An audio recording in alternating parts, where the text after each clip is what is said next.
New video tonight. You just saw law enforcement escorting an Earl police officer to the Wilson Funeral Home in Osceola, 2 days after he was found unresponsive in his patrol vehicle.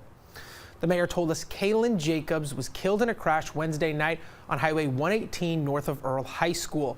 First responders found Jacobs inside a vehicle on the side of the road and pulled him out and performed medical emergency treatments.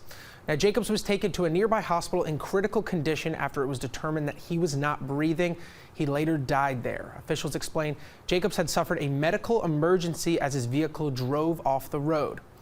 Now, the crash is still under investigation by Arkansas State Police as of tonight.